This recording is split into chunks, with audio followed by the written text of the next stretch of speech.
Hello, everyone. I am your host, Dushyant Kanungo, with another episode of the UX Panther podcast. Our guest today is an accomplished UX researcher with a strong background in artificial intelligence and human computer interaction. She has led impactful research initiatives at companies like Spotify, GoodNotes, and shaping product direction through foundational research and operational excellence. Passionate about storytelling and mentorship, she empowers teams to drive through meaningful user centered design. Currently, she is a senior user researcher at King, working on Candy Crush Soda. Please welcome Kim Feenstra Kuiper. Woo! Welcome. Thank you. Welcome to the podcast. I enjoy every time somebody is from Scandinavia is on the show. I feel pumped up. So you being, I think, a Dutch national living in Norway, working in Sweden, there's just whole lot of story around. So, and also you studied AI at the times, or you worked with AI at the times when people were just started to talk about it like many, many years ago. Didn't mean to say that it has been that many. It's been that many. Um, all right. So tell us about your story, what the journey was like. Yeah, my journey is definitely not a straightforward one, but I'm very happy of the journey I've made. Hmm. So I was born and raised in the Netherlands, Hmm. the country that is below sea level, which is a bit hard if you love mountains. But okay, I actually wanted to study mathematics because I like clever stuff and I like to puzzle and I like to figure things out. And that's what mathematicians do. But then I chose theoretical science Uh-huh. instead because it's more applicable. And I can't believe I'm telling this on the podcast, but I failed pretty hard. I was not getting the credits I needed. I studied hard, but didn't get anywhere. And then I was at a party as students do, and I met people that study artificial intelligence. Never heard about it, didn't know you could study this. It was a very small group of people that studied that. And I thought, well, can I join you tomorrow to class? That's how I enrolled in a Bachelor of Artificial Intelligence. Mm, amazing. I mean, the first thing that goes out to first the courage to pursue through maths and science and theoretical sciences. And then obviously when you are in that circle, that's when you find the opportunities because you were trying to do something that was amazing and extraordinary even at that time for anybody. What happened next? So I studied AI. This was 15 years ago. So this was not like ChatGPT wasn't there. And I can't believe the journey AI has made like in the last few years. It's incredible, of course. And I didn't know this was going to happen. But when I was studying AI, I had to code quite a lot. And I didn't really enjoy that because I wasn't really good at it. But we had this course, human computer interaction, which I thought was so amazing. And we studied so much about the brain and decision making. And I thought, well, this sounds super interesting. I wanna learn more about this. But I also wanted to leave the Netherlands and study a master abroad because the Netherlands is this tiny, whiny country in such a big world. And I like mountains. So I like decided to take a master in human computer interaction in Sweden, in Uppsala, where there are also no mountains, but I didn't know that. But there is snow, lots and lots and lots of snow.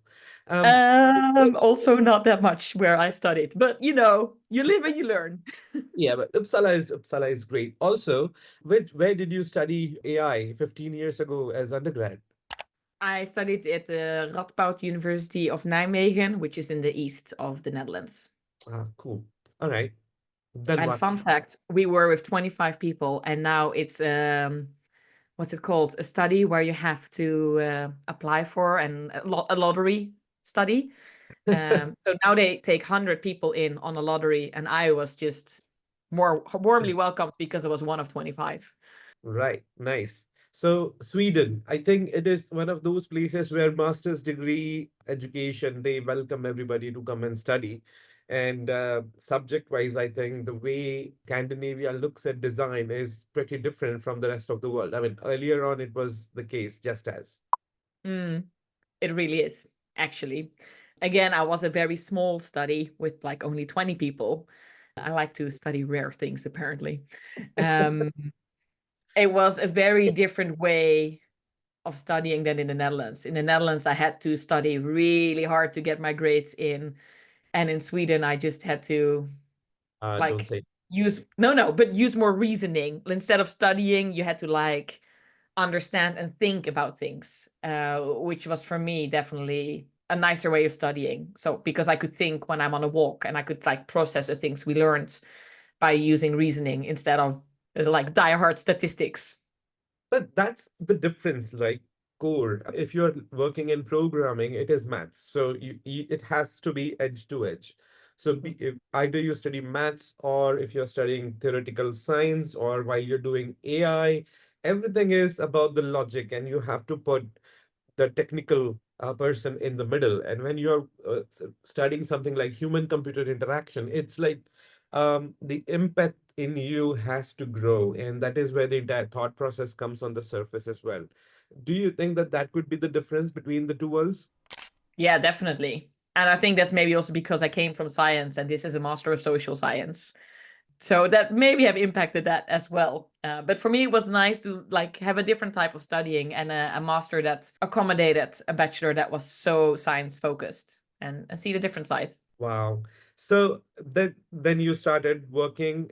You've been consultant for most of your career. You've tried being in-house researcher and consultant, but you're back to doing your freelance research roles at the moment. So was the career choices or the decisions were made, they were conscious or they just, happened with the as the opportunities came on? So I often hear people they they call me with the question, "Oh, I want to really work at this big company. It's my Mhm. big goal. What should I do?" I've never had such a big goal. I've always been going with the flow and like landing your first job is hard for everyone.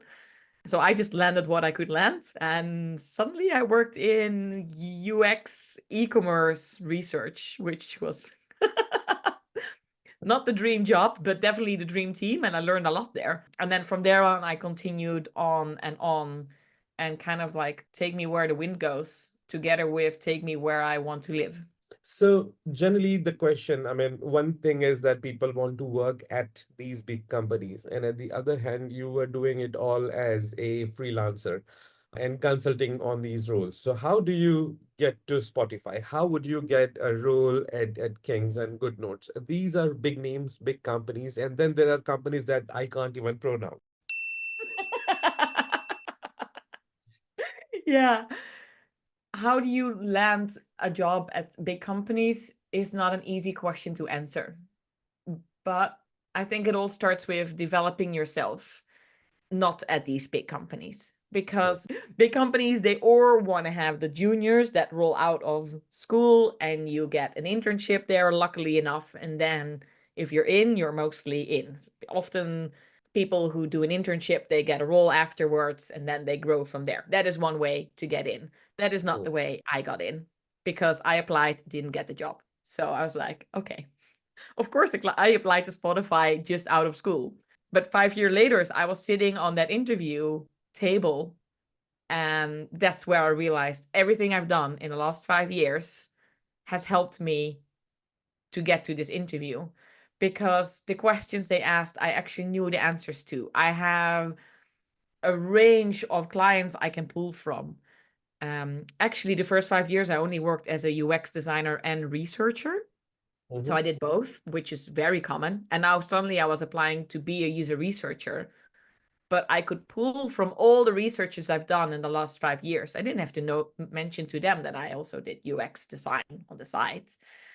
So I think building your portfolio and build projects and build experience, and then the hard part, have someone who lands the interview for you because you need to know the right people that arrange consultancy interviews at these big companies and their networking comes in. So a lot of networking, speaking on conferences, doing podcasts, Mhm. like know the people around. And also what really helped for me, obviously, is living in the right city. Like living in Stockholm opens the doors to Spotify, obviously, opens the doors to King. It's hard if you're not in the same country. That is very well said. Do you think that there is a problem with portfolios when it comes to UX research? I mean, UX designers, they show up a lot of work. UI designers, there is plenty of work that they can actually show and prove. But as a researcher, the portfolio is really, really has to be on the point with some great case studies that you can present. And there are their own, they come with their own set of challenges per se. What is Yes. your view on preparing one, or what sort of portfolio do you think that works, or is just all about how you address the interview? You need a good portfolio to land the interview. And then you have to even make it better during the interview. So you definitely need a portfolio nowadays. And it's super hard because you have a recruiter looking at your portfolio that probably doesn't know what UX research is. So even if you write, I did an amazing diary study with 12 participants driving this impact, a recruiter might think, what's a diary study? What's 12 people? Like what does any of this mean?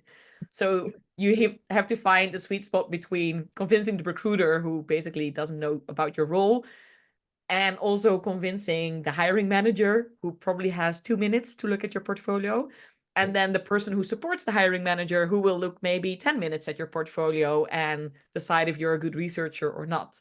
It's such a hard balance to find in between these three.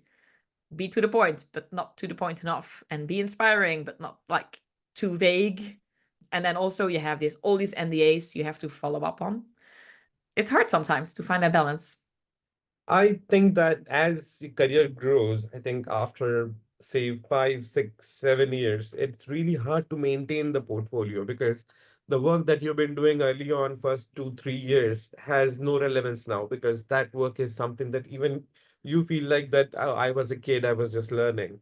And Yes. the work post that is so complicated that sometimes you have NDAs, you're working with big organizations, you just cannot actually show it. And then you lose that creative spark at one point where looking making it look all fancy and stuff is not happening because the workload and things that you're doing already takes a lot of time and effort and energy. So you end up with a portfolio that seems like that just uh, you know put together by water or spit. You just assemble something and say, yeah, this is it. And they're like, well, he isn't committed to himself. They just trying to wing it. But do you think that how the effort that goes into portfolio, that should it be this hard, or people do understand? It shouldn't be this hard. And I think we all need to focus on a portfolio that just makes sense and it doesn't have to be perfect. I made mine in Google Slides. Woohoo!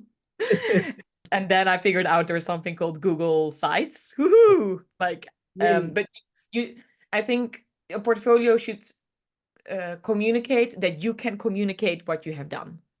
Hmm. And then that sometimes means cutting out stuff, that sometimes means being a bit to the point. Basically, all my portfolio pages end with, if you want to know more, grab a coffee with me, because there's always more. There's always more. I mean, today I was doing a mentorship session and somebody asked me that, whenever you look at a portfolio, a case study, do you read, do you want to see the whole thing, or you're just skimming it? And I'm like, just tell me you did something, and then you can add the link that click here to see the full report. If you want to see a competitor analysis, it is going to run down for like 8, 10 pages.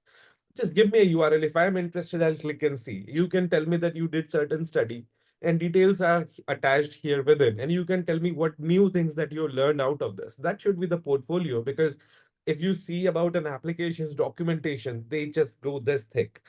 And then the second part was that make sure that all the assets that you're putting in, they should look raw. Don't polish them. If you've taken a picture while doing user interview, just use it as is, because a staged item will definitely get caught. You will can see through that if something is staged, because whenever you are doing the wireframes on paper, it has to be messy because it is messy.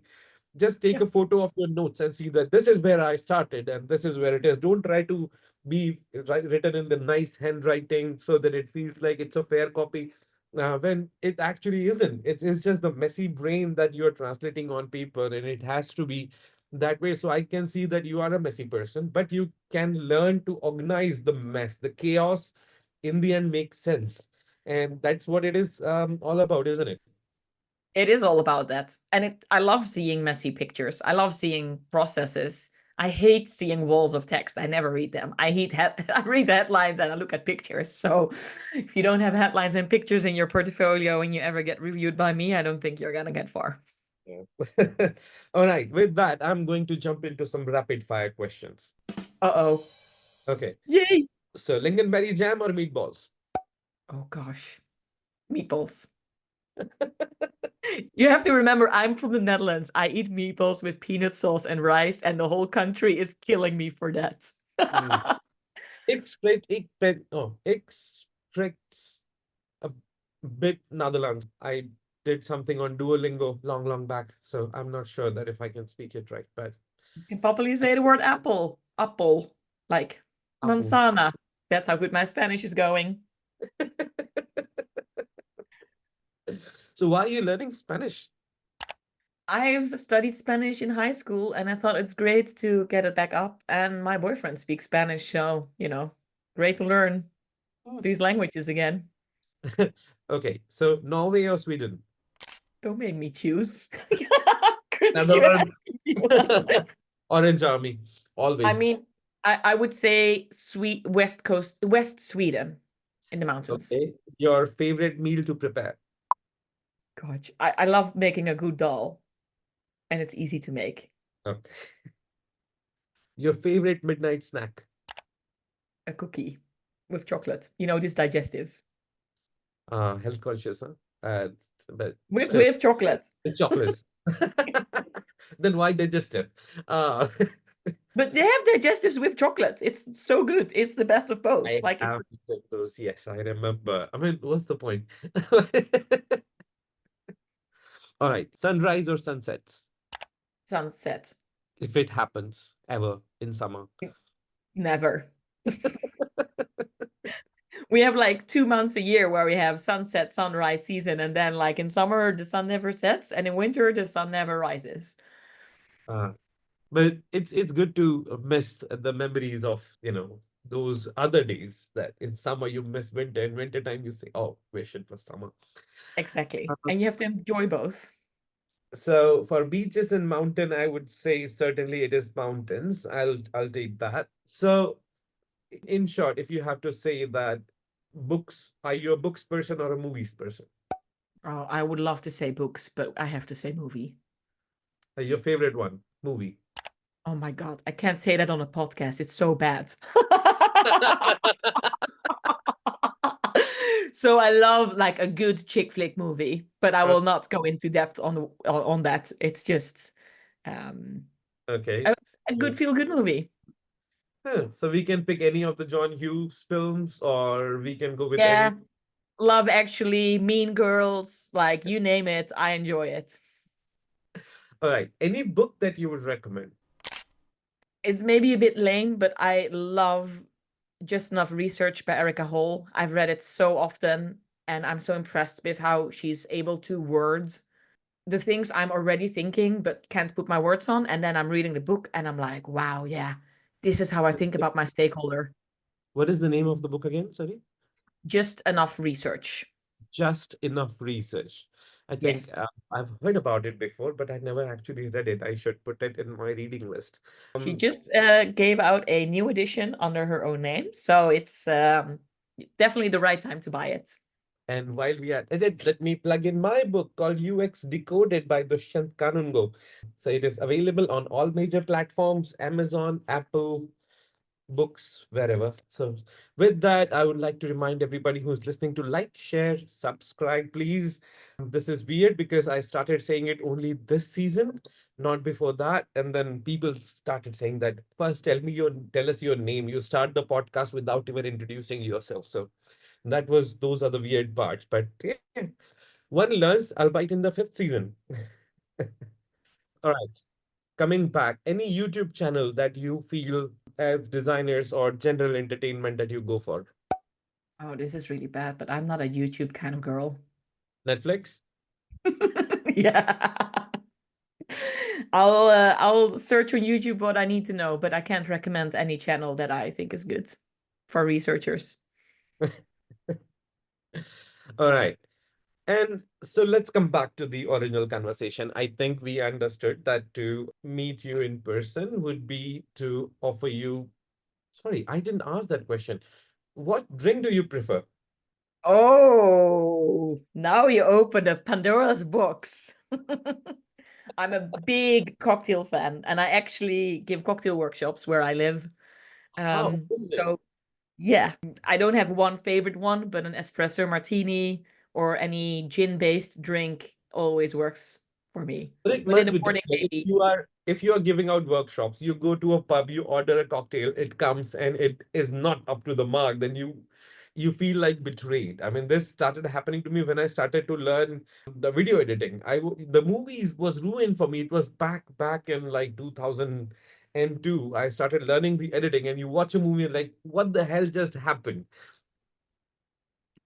It is like that, but it also makes me appreciate a good drink more. So I know which bars I go to, and I also can hear by their shake if I should order one or not. Um, so sometimes I just go for a glass of wine. If I hear the bartender's shake is shit, then wine it is. All right. So, if anybody wishes to get in touch with Kim, while she will be, I'm going to say it, that you are going to speak at a conference in Netherlands, which is happening, UX Insights, in this April. So, if you guys are not going there, I recommend, highly recommend that go to UX Insights conference. Unfortunately, I won't be able to attend because I'm going to South by Southwest this year, and it was again either or scenario for me. So I'm going there, and you can find Kim at the UX Insights Festival. And you can see if you want to pick her brains out, there is a good way, which is you can go for find a good cocktail restaurant, and a conversation starter might be which is the best movie of Sandra Bullock, uh, maybe, or Julia Roberts. And that way the conversations can actually go on and roll in. Did I get that right? Yeah, yeah, sure. Yeah, you got it really good, but I like watching low quality movies. It doesn't mean I know anything about them. Ah, okay. So it's just the die-hard romantic. But That's you how can it talk works. about outdoor adventures, and the conversation will be out rolling and rolling. All right. But so while you are going to talk about these researchers and the going on the stage and taking the stage on the conferences, one of the things that we spoke last time, you were talking about the functional research, which is different from or the fundamental research. Last time we were talking about, you mentioned something about fundamental research, which gets ignored by the fancy methods that people want to apply and work big on whatever they are doing. So, would you like to shed some light on those practices and how would you like to address it to the new wave of researchers? Yeah, I think foundational research is like the most important part for user researchers to focus on, because it's goes way more in depth and gives way more perspective than just a usability study like directional research, which is just like validating if a design is good or not. While foundational research like helps teams shape fully new products, or like validate if they have like good ideas, or inspire like next level ideas. So often when a project manager comes to me with, hey, I want to build this, I'm coming back with, why do you want to build that, and have you thought about like what do you know about this user or target group, or like the current situation of this problem. And I actually make them take a few steps back, which sometimes is a bit hard because you delay their process, but in the long run you speed their process up so much, because I help them shape a product vision or idea that will definitely work, instead of, oh, we have to get something quickly out and we'll then see if it flies, and if it's not rightly built then it doesn't fly. Does it mean that it was a bad idea, or does it mean that you build it wrong? It's based on nothing. So by creating foundational research, you have actually something to stand on and to build on, something you believe in. So there is this phenomena where some of us designers, researchers, UX people get to work on projects that have such a wider audience or reach that is unheard of in normal times. Some people, when they work on these applications, they get so many eyeballs, so many people who are going to use them. The user spectrum is so wide that anytime they are doing the research, they're always missing out one entire demographic. I was speaking with this guy through ADP List, and he's an amazing designer.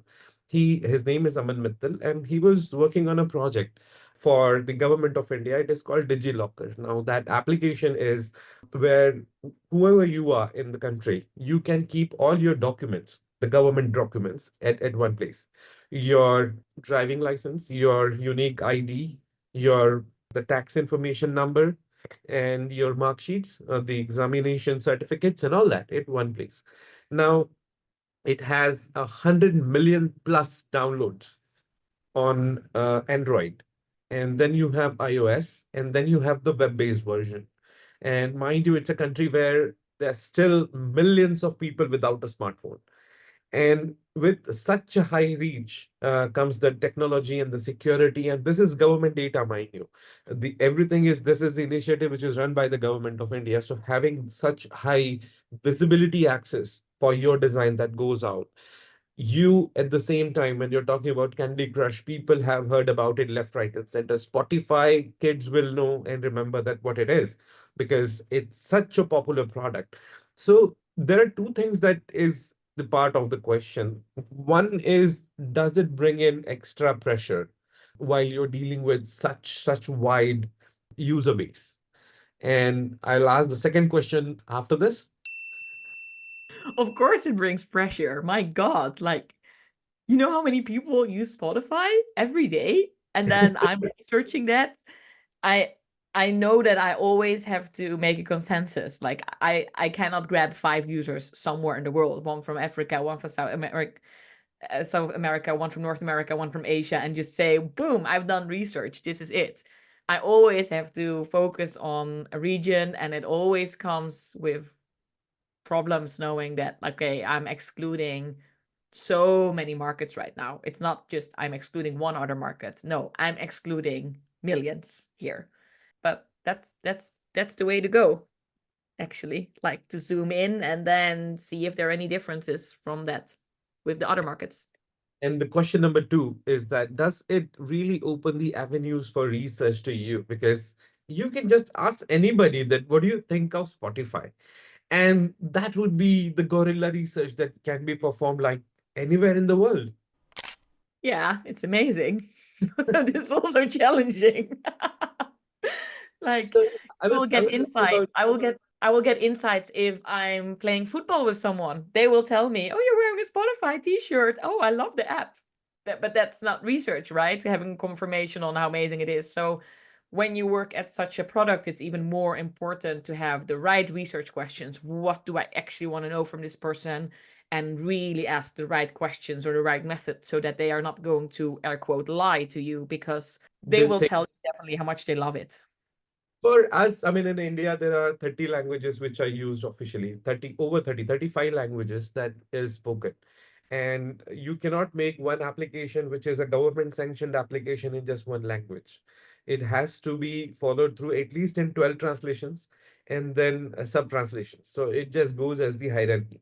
Then people have the habits of using the mobile phones differently because that app that telling you about, it is used by my father who is about 84, and also by kids who are just getting their class 10th mark sheet as in like 15 years old. And your birth certificate is also there, and everybody has it with their own login and unique UDID because that's like social security number in US. And so having that wider audience, it is really hard to put research to out there to such people.